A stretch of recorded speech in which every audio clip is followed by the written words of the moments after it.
I talk about mindfulness level 4, which is a program called Mindfulness for Life. We recently did an ongoing insight training with Rob Nairn, which has not been able to continue.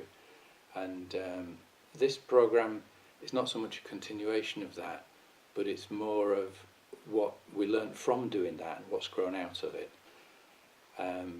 It's a program that's really only open and suitable for people who've either done the mindfulness, compassion and insight trainings, or have done the first 2 years of the MSc.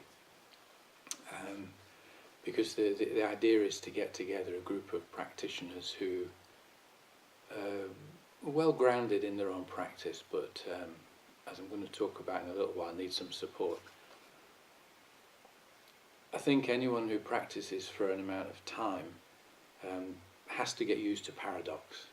So, for example, one of the early paradoxes you come across is that we need acceptance of ourselves and of our situation for things to change, which is quite counterintuitive, really. But the self-compassion that we learn and the ability to rest our mind, we gain confidence in leaving things alone and letting the mind take care of itself. So here's a couple more paradoxes I'd like to share.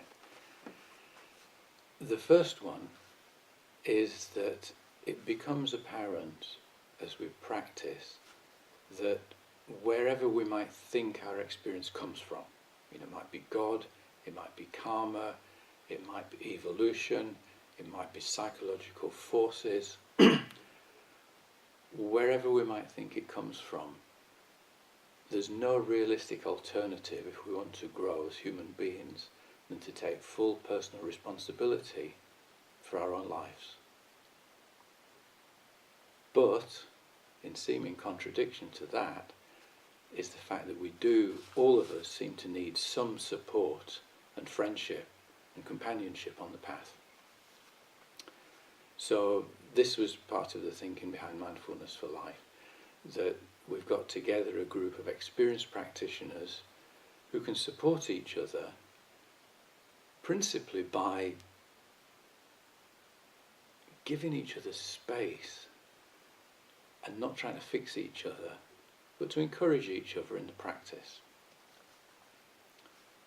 And the format that we're going to be working with is weekends of practice together. Between that there'll be online meetings, and what happened with Rob's training previously is we formed self-managing regional practice groups, and this seems to work.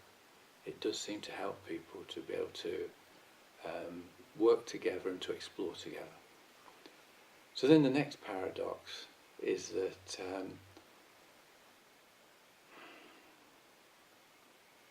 we kind of need a path, but a path is an obstacle. And what do I mean by that is that there are various paths available, spiritual ones, religious ones, psychological growth models, even mythology. These are all paths. And if we learn about them, we could become an expert in them, but it would be intellectual and conceptual learning. And that's okay, but it can lead to dogmatism. And in my experience, it rarely leads to personal transformation or change. So therefore, we need a path to keep us having some momentum, to keep us travelling forward. Otherwise, there's a possibility we might just kind of totally lose the practice. But if we hold too tightly onto the path, then it becomes an obstacle. So what we're going to do about that with Mindfulness for Life is the first weekend each year, we're going to practice together in a guided way, principally using the tools of resting, reflection and inquiry, and help each other to discern what's really important, what it is that I feel I need to do in order to continue on my path. And then that will be something that we can kind of commit to, something that's personally meaningful.